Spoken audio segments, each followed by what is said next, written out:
Darlene Hymas, a wonderful lady in our neighborhood who's right over here. Do you want to stand up, Darlene?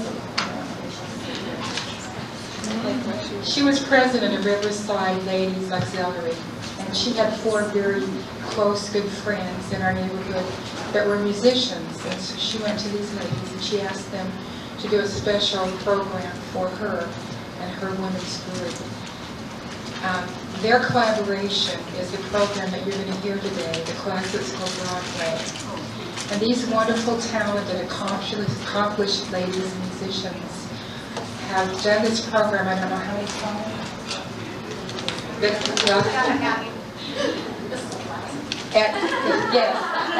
And that's what I was going to lead into. They said this is going to be the last time they perform this, and so you are fortunate indeed to be here today to have this program, to hear this program, take part in this program. And the author, narrator, and pianist of the group is Perk Overlade. And she has traveled all over the world as wife of a high-ranking Army official and lived in many countries. And has had a wealth of adventure and a very interesting life. She has also been a teacher at Pebble High School and she returned to Broadway. And if you had a child in her class, you were very fortunate. She is truly a Renaissance woman, and she will introduce the rest of the group. More slides, but she's too kind.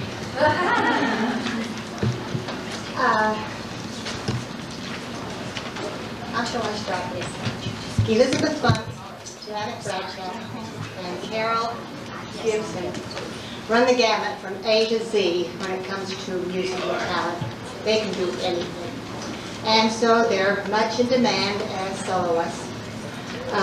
Carol has played in the Utah Valley Symphony for years and still does. She's first violinist for the Aspen String Quartet, and at one time she had 12 children living at home. Janet Bradshaw has sung lead roles in operatic and oratorio productions in the county, and when her children got far enough advanced, she took off and went to school and got her degree as an English major. And Elizabeth Funk, while in college, sang the leads in many of the musical excerpts that we are going to do today. Elizabeth has 4 lively boys and is a part-time teacher up at the Ridge. And I'm Perk Overlade, as Joyce said, and I sort of pulled the strings and got this little group together so that you could take a nostalgic musical journey down memory lane as the Classics Go Broadway. But before we start, I must tell you, we're available for funerals, weddings, and bar mitzvahs.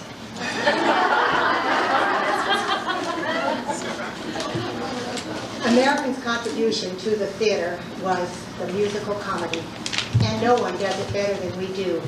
For many years, the Broadway musicals consisted of songs, dances, comedy sketches, and elaborately costumed production numbers. But with the 1927 production of Jerome Kern's Showboat, taken from the novel by Edna Ferber, Broadway musicals were forever changed. And suddenly, plot and character became as important as music and lyrics. And Alan J. Lerner said that Broadway musicals taken from original materials were never as successful as those taken from stories or plays or novels. And so for a Broadway producer, hot on the trail of a good book or story, what better place to look than the literary classics? Now, 2 of the first composers to look to the classics were Rodgers and Hart. And in 1921, they took an option on Mark Twain's A Connecticut Yankee in King Arthur's Court. It could interest no one in the idea. But 6 years later, after the success of Showboat and The Three Musketeers, taken by the novel, from the novel by the French author Alexandre Dumas, they had no problem. And A Connecticut Yankee was the first musical of theirs to run over 400 performances. Now the story is this: a young man gets hit over the head, and he wakes to find himself in the court of King Arthur. And here he finds things not much to his liking, so he decides to modernize the kingdom and make it more democratic. Rodgers' music was a delight. Hart's lyrics, combining Old English in modern American slang were some of his best. And I just wonder how many of you here might possibly remember the beautiful ballad, My Heart Stood Still, from that musical that Janet and Elizabeth will sing now.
Now, the heyday of the Broadway musical were those wonderful years of the 50s and 60s, and some of the most loved, most successful, and longest running took place during those years.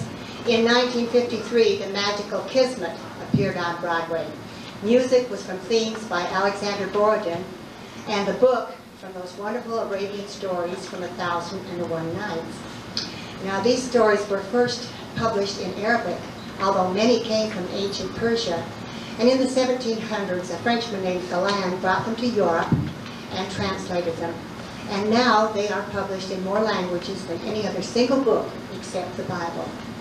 Now, Kismet is set in ancient Baghdad, and there's the wicked wazir and the handsome caliph and the beautiful peasant girl who becomes a princess. And much to the disgust and horror of all the critics, this musical won a Tony Award for the best of 1953. Now, let me tell you how it happened. There was a devastating newspaper strike. No papers could be published, no reviews could be written. The musical became a smash, and the critics couldn't do a thing about it. Now, Carol will play 3 of Borodin's most popular themes, and she'll be joined by Janet, and you will know these themes as Baubles, Bangles, and Deeds, Stranger in Paradise, and This Is My Beloved.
Leonard Bernstein and Jerome Robbins had long wanted to do a different kind of Broadway musical. They wondered if they could take a dramatic story with a really tragic theme and make it into a successful musical without it becoming operatic. And they thought of an updated version of the Romeo and Juliet classic. Would it work? Their first idea was to involve star-crossed lovers, a Jewish boy, Italian Catholic girl, and they were going to call it East Side Story. Didn't work. Their next idea, the conflict would be between a native-born American boy and a newly arrived Puerto Rican girl. And so Shakespeare's Montagues and Capulets became two warring street gangs living on New York's Lower West Side. Now, this musical marked Stephen Sondheim's debut as a lyricist, and as emotional as are the words, Romeo, Romeo, wherefore art thou, Romeo? Are Sondheim's beautiful, Maria, Maria, I once met a girl named Maria. In the song Somewhere, he seems to indicate that there's no place in time for Tony and Maria, just as in Romeo and Juliet's time, there was no place for them. But sometime, somewhere, in some future, they will find happiness. Now this musical opened to rave reviews, and Jerome Robbins' choreography made dance history, but most ironically, it was Meredith Wilson's The Music Man that won the Tony Award for Best Musical of that year. However, Bernstein and Company were vindicated when West Side Story won the Academy Award for Best Movie in 1961. And here is the lovely Somewhere and the danceable Tonight.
the 17th century classical novel Don Quixote by the Spanish author Cervantes would become a hit Broadway musical, the fourth longest running. This satire on the age of chivalry and its successes would become a story of hope and renewal in a world full of cruelty, pride, and cynicism. Man of La Mancha opened on Broadway in 1965. Music was by Mitch Light, the lyrics by Joe Darren, and when it opened, it was the most brilliantly staged musical that Broadway had ever seen. However, its place has been usurped by Phantom of the Opera.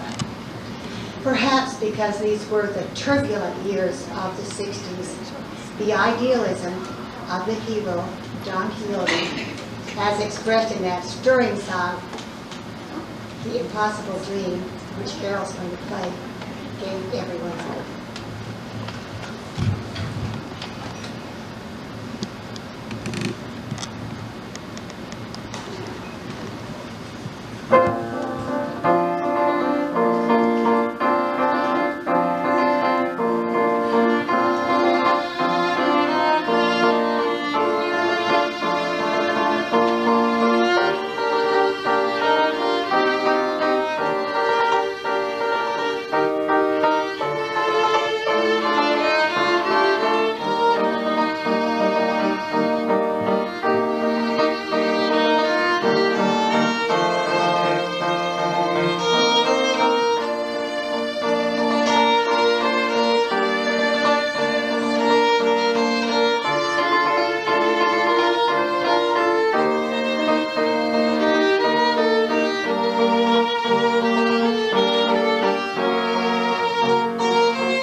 Some of the most beautiful literature in the whole world is found in the Bible. Nothing can compare with the Psalms, and the stories offer love and tragedy and adventure and war. Did Broadway take advantage of this? Indeed they did. And one of the most delightful Broadway musicals was Joseph and the Wonderful Technicolor Dreamcoat, which was taken from the biblical story of Jacob and his 12 sons. Now, Andrew Lloyd Webber worked on this musical off and on for about 20 years before it made its successful Broadway debut in 1981. The most influential author of 19th century France was Victor Hugo, and his epic novel, Les Miserables, or The Wretched Ones, is a very complicated novel with many plots and themes, the most basic being the effect that unconditional love can have on people's lives. But it's also a story of the people's uprising against tyranny. Can such a complicated novel, all these various plots and characters, become a successful Broadway musical? Well, you all know it can. It opened in 1980 in France to celebrate the 100th anniversary of Bastille Day. The English translation and revisions took almost 5 years, but it was a smash when it opened in London in 1985. And it opened in New York in 1987 and is still going strong. Now, music is by Clyde Michael Schoenberg. The lyrics are by Herbert Kressmer. And it's international social themes of love and hate, tragedy, war, and revenge seem to appeal to everyone. And now, the hit song of 1981, Any Dream Will Do, from Joseph, and Sad But Hopeful, Bring Him Home, from Les Mis.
We've talked about Broadway musicals taken from the classics. Now we're going to reverse that order. The French novelist Gaston Leroux was fascinated by the chilling atmosphere of the Paris Opera House, and he felt compelled to write what has become a masterpiece of horror and tragedy. The dramatic implications of this novel were realized, and there were several stage and movie numbers done from it. But it wasn't until the smashing success of Andrew Lloyd Webber's musical, which was a triumph of music, directing, staging, and costuming, that Phantom of the Opera earned the right to be called a classic. And now, everyone's favorite song from the Phantom, All I Ask of You.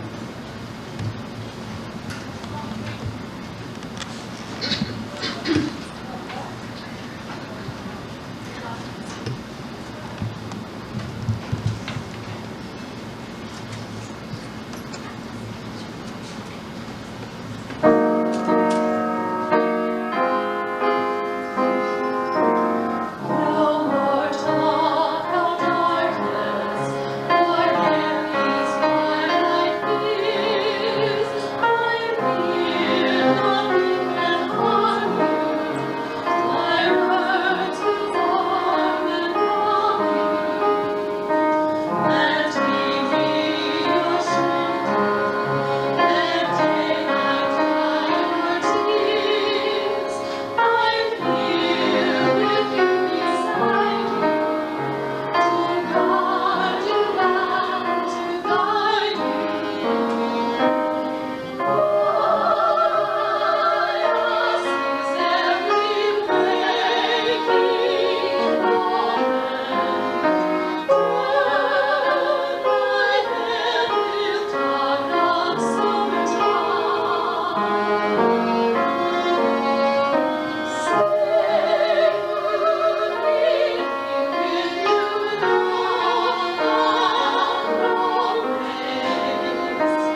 It was one of the most successful musicals of the 60s.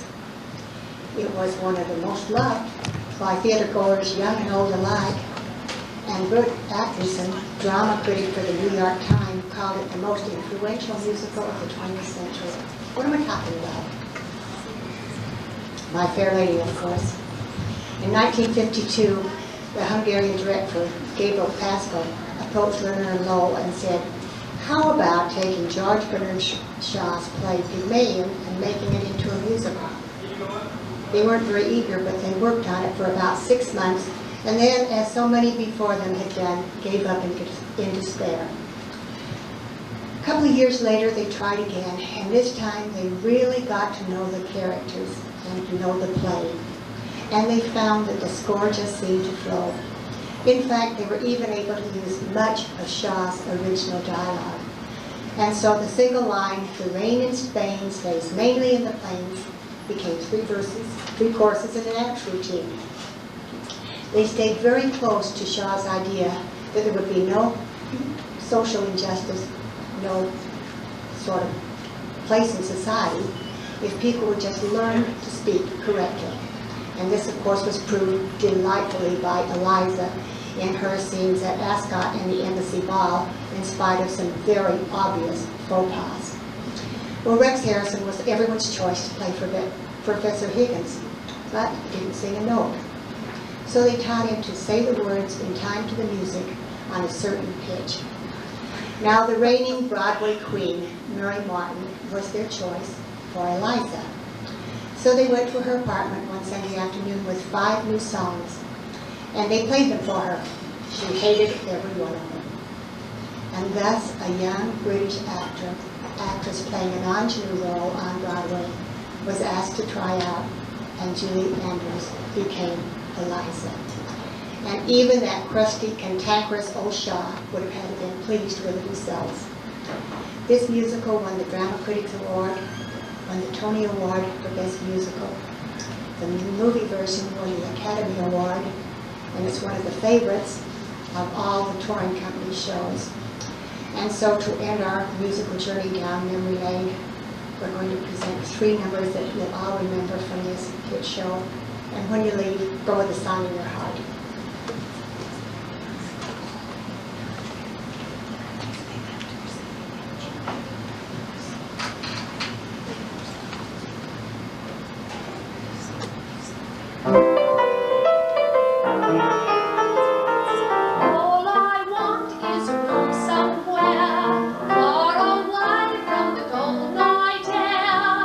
With one enormous chair, oh, wouldn't it be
sleep tonight, not for all the jewels in the crown. I could have danced all night, I could have danced all night, and still I'd have been for more. I could have spread my wings and then a thousand things I'd never done before. I'll never know what made it so exciting, but all at once my heart took flight. I only know when he began to dance with me. I could have danced, danced, danced all night. I understand, dear, it's all been planned, dear, and now it's time to sleep. I could have danced all night, I could have danced all night, and still have begged for more. I could have spread my wings and done a thousand things I've never done before. I never know what is so exciting. My heart wants my heart to fly. I only know when he began to dance with me. I could have danced, danced,